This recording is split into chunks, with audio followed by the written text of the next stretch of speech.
Good afternoon student. ਮੈਂ Monika Mehta, science mister GSS Logarh. ਅੱਜ ਤੁਹਾਨੂੰ 1 ਮਾਰਕਸ ਦੇ question magnetic effects of current ਕਰਾਉਣ ਲੱਗੇ ਹਾਂ। ਪਹਿਲਾ ਕੁਐਸਚਨ ਹੈਗਾ, what happens if the current carrying placed. ਕਿਸੇ ਕਰੰਟ ਕੈਰਿੰਗ, ਕੋਈ ਵੀ ਕਰੰਟ ਕੈਰਿੰਗ ਵਾਇਰ ਹੈਗੀ ਹੈ ਜਾਂ ਕੋਈ ਵੀ ਕੰਡਕਟਰ ਹੈਗਾ ਜਿਸ 'ਚੋਂ ਕਰੰਟ ਜਾ ਰਿਹਾ, ਤਾਂ ਉਸ ਨੂੰ ਅਸੀਂ ਜਦੋਂ ਮੈਗਨੈਟਿਕ ਫੀਲਡ 'ਚ ਰੱਖਦੇ ਹਾਂ ਤਾਂ ਉਹਦੇ ਉੱਤੇ ਕਿਆ ਲੱਗੇਗੀ, ਫੋਰਸ ਲੱਗੇਗੀ। ਡਿਊ ਟੂ ਦੈਟ ਉਹ ਕੀ ਹੈ, ਮੂਵ ਕਰੇਗਾ according to Fleming left hand rule ਦੇ ਅਕੋਰਡਿੰਗ। ਠੀਕ, ਫਲੇਮਿੰਗ ਲੈਫਟ ਹੈਂਡ ਰੂਲ ਦੇ ਅਕੋਰਡਿੰਗ 3 ਕੋਆਰਡੀਨੇਟਸ ਜਿਹੜੇ ਹੈਗੇ ਆ, ਇੱਕ ਕਰੰਟ ਦੀ ਦਿਸ਼ਾ ਐਂਡ ਫੋਰਸ ਔਰ ਮੈਗਨੈਟਿਕ ਫੀਲਡ। ਠੀਕ ਹੈ, ਤਿੰਨੋਂ 90 ਦੇ ਐਂਗਲ 'ਤੇ ਹੈਗੇ। ਤੁਹਾਡੇ ਕਰੰਟ ਕੈਰਿੰਗ ਵਾਇਰ ਜਾਂ ਜੋ ਵੀ ਕੰਡਕਟਰ ਹੈ ਉਹਦੇ ਉੱਤੇ ਕਿਆ ਲੱਗੇਗੀ, force according to Fleming left hand rule. On what effect of the electric current does electromagnet work. Electromagnet works on the magnetic effect. Naturally ਆ, ਠੀਕ ਹੈ, ਜਦੋਂ ਕਰੰਟ ਪਾਸ ਹੋ ਰਿਹਾ ਤਾਂ ਕੀ ਹੈ, ਮੈਗਨੈਟਿਕ ਫੀਲਡ ਡਿਵੈਲਪ ਹੋਏਗਾ। ਤਾਂ electromagnet effect works on the magnetic effect. ਇੱਕੋ ਲਾਏ ਦਾ ਨਾਮ ਦੱਸੋ ਜਿਸ ਨੂੰ ਅਸੀਂ ਯੂਜ਼ ਕਰਦੇ ਹਾਂ ਐਜ਼ ਏ ਪਰਮਾਨੈਂਟ ਮੈਗਨੇਟ ਦੇ ਤੌਰ 'ਤੇ। ਤਾਂ ਉਹ ਕੀ ਹੁੰਦੀ ਆ, ਅਲਨੀਕੋ। ਅਲਨੀਕੋ ਅਲਮੀਨੀਅਮ, ਨਿਕਲ ਅਤੇ ਕੋਬਾਲਟ ਤੋਂ ਮਿਲ ਕੇ this is the permanent magnet ਕਾਹਦੀ ਬਣੀ ਹੁੰਦੀ ਹੈ, ਅਲਨੀਕੋ ਦੀ।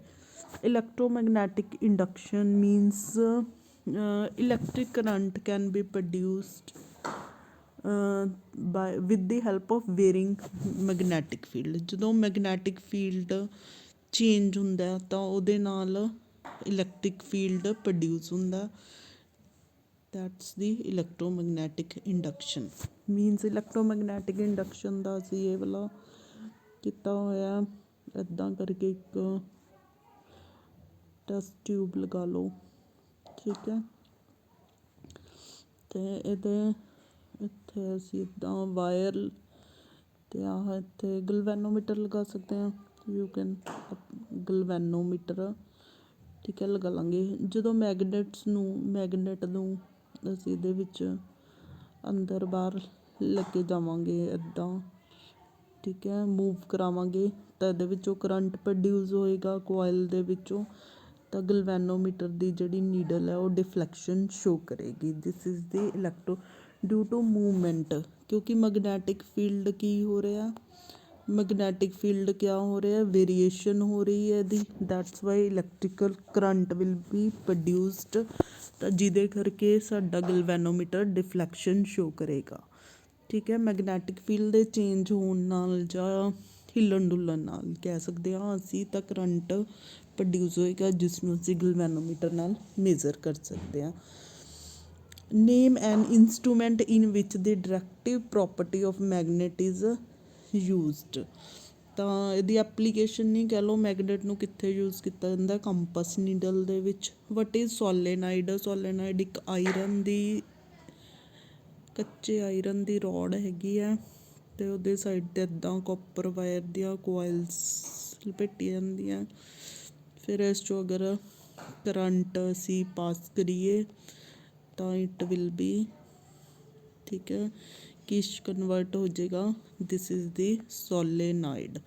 ਸੋਲੇਨਾਈਡ ਆਇਰਨ ਕੋਰ, ਆਇਰਨ ਕੋਰ ਜਿਹੜੀ ਹੈਗੀ ਹੈ ਆਇਰਨ, ਅਤੇ ਆ copper wire on passing current through it will be converted into solenoid. ਇਹਦੀ ਯੂਜ਼ ਕੀ ਹੈ, ਇਨ ਦੀ ਗ੍ਰੇਨਸ, ਠੀਕ ਹੈ, to separate scrap from iron.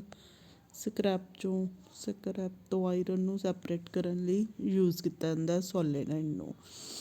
But effect of the electric current is utilized in the working of electrical fuse. Electrical fuse 'ਚ ਜੋ wire ਹੈ ਉਹ heat ਹੋਏਗੀ, ਪਿਘਲ ਜਾਏਗੀ, ਤਾਂ ਇਸ 'ਚ ਕਿਹੜਾ ਇਫੈਕਟ ਯੂਜ਼ ਹੁੰਦਾ, ਇਲੈਕਟ੍ਰੀਕਲ ਹੀਟਿੰਗ ਇਫੈਕਟ। ਇੰਡੀਆ 'ਚ ਅਲਟਰਨੇਟਿਵ ਕਰੰਟ ਦੀ ਫ੍ਰੀਕੁਐਂਸੀ ਕਿੰਨੀ ਹੈ, 50 ਹਰਟਸ। ਅਗਲਾ ਹੈਗਾ, what will you do if you see person, ਕਿਸੇ ਲਾਈਵ ਵਾਇਰ ਨਾਲ, ਠੀਕ ਹੈ, ਕਿਸੇ ਪਰ ਕੋਈ ਪਰਸਨ ਚਿਪਕ ਗਿਆ, ਕਹਿ ਲਓ ਅਟੈਚ ਹੋ ਗਿਆ, ਤਾਂ ਤੁਸੀਂ ਉਹਨੂੰ ਕਿਵੇਂ ਸੈਪਰੇਟ ਕਰ ਸਕਦੇ ਹੋ? ਤਾਂ ਤੁਸੀਂ ਕੋਈ ਵੁਡਨ ਜਾਂ ਪਲਾਸਟਿਕ ਜਾਂ ਰਬੜ ਦੀ ਸਟਿੱਕ ਵਗੈਰਾ ਲੈ ਕੇ ਉਹਨੂੰ ਖਿੱਚੋਗੇ, ਨਾ ਕਿ ਖੁਦ ਖਿੱਚਣ ਲੱਗ ਜਾਓਗੇ, ਤੁਸੀਂ ਵੀ ਉਹਦੇ ਲਾਈਵ ਵਾਇਰ ਦੇ ਨਾਲ ਫਿਰ ਚਿਪਕ ਜਾਓਗੇ। ਅਦਰਵਾਈਜ਼ ਤਾਂ ਵੁੱਡ, ਪਲਾਸਟਿਕ, ਰਬੜ ਵਗੈਰਾ ਨਾਲ ਤੁਸੀਂ ਉਹਨੂੰ ਅਲੱਗ ਕਰ ਸਕਦੇ ਹੋ, ਠੀਕ ਹੈ, ਕਰੰਟ ਕੈਰਿੰਗ ਵਾਇਰ ਤੋਂ।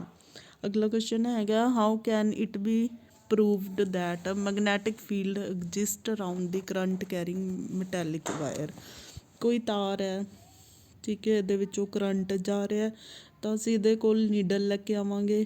ਨੀਡਲ ਕੰਪਸ, ਕੰਪਸ ਕਿਆ ਹੈ, ਡਿਫਲੈਕਸ਼ਨ ਸ਼ੋ ਕਰੇਗੀ, ਡਿਫਲੈਕਸ਼ਨ ਸ਼ੋ ਕਰੇਗੀ, ਤਾਂ ਇੱਦਾਂ ਸਾਨੂੰ ਪਤਾ ਲੱਗ ਜਾਂਦਾ ਹੈ ਕਿ ਕਿਸੇ ਤਾਰ 'ਚੋਂ ਕਰੰਟ ਫਲੋ ਹੋ ਰਿਹਾ ਅਤੇ ਉਹਦੇ ਸਰਾਊਂਡਿੰਗ ਮੈਗਨੈਟਿਕ ਫੀਲਡ ਹੈ with the help of campus.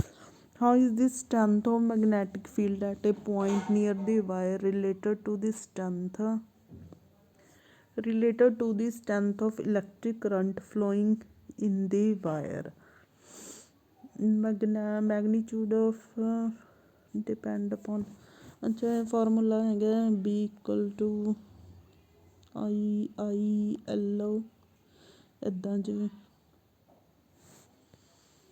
ਮੈਗਨੀਚਿਊਡ of magnetic field is directly proportional to the current, ਐਵੇਂ ਕਰ ਲਓ, directly proportional to current carrying ਹੈ, ਅਤੇ ਜਿੰਨਾ ਕਰੰਟ ਜ਼ਿਆਦਾ ਹੋਏਗਾ ਉਨਾ ਹੀ ਮੈਗਨੈਟਿਕ ਫੀਲਡ ਕੀ ਹੈ, ਜ਼ਿਆਦਾ ਸਟਰੋਂਗ ਹੋਏਗਾ। ਫਿਊਜ਼ ਨੂੰ ਅਸੀਂ ਸੀਰੀਜ਼ 'ਚ ਕਨੈਕਟ ਕਰਾਂਗੇ। ਕਿਵੇਂ ਕਨੈਕਟ ਕਰਦੇ ਹਾਂ? ਇਨ ਦੀ ਸੀਰੀਜ਼, ਤਾਂ ਕਿ ਜੋ ਵੀ ਕਰੰਟ ਵਾਇਰ 'ਚੋਂ ਆ ਰਿਹਾ, ਠੀਕ ਹੈ, ਫਿਊਜ਼ ਵਿੱਚ ਦੀ ਪਾਸ ਹੋ ਕੇ ਸਾਡੇ ਕਿਸੇ ਵੀ ਇਲੈਕਟ੍ਰੀਕਲ ਅਪਲਾਇੰਸਿਸ 'ਚ ਜਾਵੇ, ਤਾਂ ਅਗਰ ਜ਼ਿਆਦਾ ਓਵਰਲੋਡ ਹੋਈ ਹੈ ਤਾਂ ਫਿਊਜ਼ ਦੀ ਵਾਇਰ ਜੋ ਹੈ ਮੈਲਟ ਹੋ ਜਾਏਗੀ।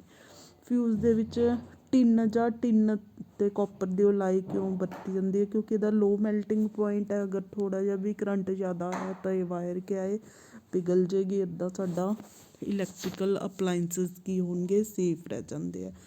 What is the capacity of fuse wire used in domestic fitting? ਜਿਹੜੀ ਇਹਦੀ 5 ਜਾਂ 15 ਐਂਪੀਅਰ ਤੋਂ ਵਾਲੇ ਅਸੀਂ ਕੋਮਨਲੀ ਯੂਜ਼ ਕਰਦੇ ਹਾਂ, ਉਦੋਂ ਵੱਧ ਕਰੰਟ ਜਾਏਗਾ ਤਾਂ ਉਹ ਪਿਘਲ ਜਾਣਗੇ ਫਿਊਜ਼।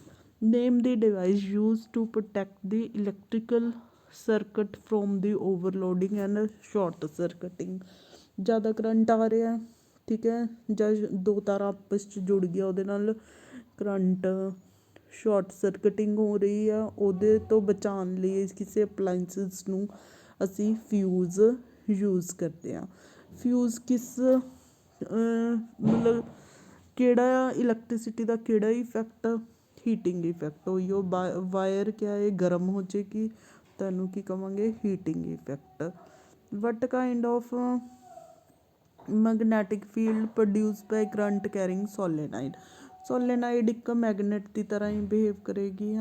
ਆਇਰਨ ਦੀ ਕੋਰ ਹੈਗੀ ਹੈ, ਇਹਦੇ ਸਾਈਡ 'ਤੇ ਅਸੀਂ ਇੱਦਾਂ ਕਾਪਰ ਦੀ ਵਾਇਰ, ਠੀਕ ਹੈ, ਇਹਦੇ ਵਿੱਚੋਂ ਕਰੰਟ ਪਾਸ ਕਰ ਰਹੇ ਹਾਂ, ਤਾਂ ਡਿਊ ਟੂ ਦੈਟ ਇਹ ਇੱਕ ਮੈਗਨੇਟ ਹੀ ਇਹਦੇ ਨੌਰਥ ਸਾਊਥ, ਠੀਕ ਹੈ, ਡਿਵੈਲਪ ਹੋ ਜਾਣਗੇ। ਤਾਂ ਸੋਲੇਨਾਈਡ ਇਜ਼ ਆਲਸੋ ਇਹ ਟੈਂਪਰੇਰੀ ਮੈਗਨੇਟ। ਜਿੰਨੀ ਦੇਰ ਉਹਦੇ ਵਿੱਚੋਂ ਸੋਲੇਨਾਈਡ ਦੀ ਵਾਇਰ 'ਚੋਂ ਕਰੰਟ ਜਾ ਰਿਹਾ, ਉਨੀ ਦੇਰ ਉਸ ਟਾਈਮ ਤੱਕ ਇਹ ਇੱਕ ਬਾਰ ਮੈਗਨੇਟ ਦੀ ਤਰ੍ਹਾਂ ਬਿਹੇਵ ਕਰੇਗੀ। ਆ ਡਾਇਗਰਾਮ ਦਿਖਾਈ ਹੈ, ਇੱਕ ਕਰੰਟ ਕੈਰਿੰਗ ਵਾਇਰ ਹੈਗੀ ਹੈ, ਠੀਕ ਹੈ। ਦੇਖੋ ਅਸੀਂ ਇੱਥੇ ਕਿਹੜਾ ਰਾਈਟ ਹੈਂਡ ਰੂਲ ਲਾਵਾਂਗੇ, ਰਾਈਟ ਹੈਂਡ ਰੂਲ, ਤਾਂ ਜੋ ਥੰਬ ਹੈ ਉਹ ਕਰੰਟ ਦੀ ਡਾਇਰੈਕਸ਼ਨ ਦੱਸੇਗਾ, ਅਤੇ ਫਿੰਗਰਸ ਸਰਕੂਲਰ, ਤਾਂ ਇਹ ਕਿੱਧਰ ਜਾ ਰਹੀ ਹੈ, ਐਂਟੀ ਕਲੋਕਵਾਈਜ਼, ਐਂਟੀ ਕਲੋਕਵਾਈਜ਼। ਔਰ ਕੋਸੈਂਟਰਿਕ ਹੈ, ਠੀਕ ਹੈ, ਅਦਰ ਇਜ਼ ਕੋਸੈਂਟਰਿਕ, ਠੀਕ ਹੈ। ਅਗਰ ਅਸੀਂ ਕਰੰਟ ਦੀ ਡਾਇਰੈਕਸ਼ਨ ਚੇਂਜ ਕਰ ਦਾਂਗੇ ਤਾਂ according to right hand rule, thumb rule, ਠੀਕ ਹੈ, ਤਾਂ ਇਹਨਾਂ ਦੀ ਡਾਇਰੈਕਸ਼ਨ ਵੀ ਕਿਆ ਹੋ ਜਾਏਗੀ, ਰਿਵਰਸ ਹੋ ਜਾਏਗੀ, ਠੀਕ ਹੈ। ਤਾਂ ਫਿਰ ਕਿਆ ਹੋਣਗੇ, clockwise according to right hand rule. State the Faraday law of electromagnetic induction? whenever the magnetic lines linked with the coil change due to relative motion of the magnet and coil, induced current is produced. Magnetic lines, the magnitude of the induced current is directly proportional to the rate of change of magnetic field. Electromagnetic induction ਜਾਂ ਫੈਰਾਸਟੇਟ ਦੀ ਇਸ 'ਚ ਇਹਨੇ ਕੀ ਕਿਹਾ ਹੈ, due to motion of the magnet ਜਾਂ you can say ਕਿ ਸਾਡੀਆਂ ਮੈਗਨੈਟਿਕ ਲਾਈਨਸ ਚੇਂਜ ਹੋ ਰਹੀਆਂ ਹੈਗੀਆਂ ਜਦੋਂ ਅਸੀਂ ਮੈਗਨੇਟ ਨੂੰ ਥੋੜ੍ਹਾ ਹਿਲਾਵਾਂਗੇ। ਠੀਕ ਹੈ, ਇਹਦੇ ਵਿੱਚ ਕੀ ਹੋਏਗਾ, ਮੋਸ਼ਨ ਪ੍ਰੋਡਿਊਸ ਹੋਏਗਾ ਜਿਹਦੇ ਕਰਕੇ ਆ ਮੈਗਨੈਟਿਕ ਫੀਲਡ ਮੂਵ ਕਰੇਗਾ। ਠੀਕ ਹੈ, ਡਿਊ ਟੂ ਇਹਦੀ ਮੂਵਮੈਂਟਸ ਦੇ ਕਰਕੇ ਕਰੰਟ ਪ੍ਰੋਡਿਊਸ ਹੋਏਗਾ। ਮਤਲਬ you can say electron he move ਕਰਨੇ। ਮੈਗਨੈਟਿਕ ਫੀਲਡ ਜੋ ਹੈ ਦੀ ਮੂਵਮੈਂਟ ਕਰਕੇ ਕਿਆ ਪ੍ਰੋਡਿਊਸ ਹੋਏਗਾ, ਕਰੰਟ ਪ੍ਰੋਡਿਊਸ ਹੋਏਗਾ। ਇਸ ਨੂੰ ਇਲੈਕਟ੍ਰੋਮੈਗਨੈਟਿਕ ਇੰਡਕਸ਼ਨ ਕਹਿੰਦੇ ਆ। ਔਰ ਕਿੰਨਾ ਕਰੰਟ ਪ੍ਰੋਡਿਊਸ ਹੋਏਗਾ, magnitude of current is directly proportional to rate of change of magnetic lines. Magnetic lines ਦਾ ਰੇਟ ਆਫ ਚੇਂਜ ਕਿੰਨਾ ਹੈਗਾ। ਬੇਟਾ ਇਹਨੂੰ ਸਮਝਣ ਦੀ ਕੋਸ਼ਿਸ਼ ਕਰੋ ਕਿ ਕੋਈ ਜਿਸ ਤਰ੍ਹਾਂ ਮੈਗਨੇਟ ਹੈ ਉਹ ਮੂਵ ਕਰ ਰਹੀ ਹੈ ਤਾਂ ਉਹਦਾ ਫੀਲਡ ਵੀ ਮੂਵ ਕਰੇਗਾ due to movement of the field.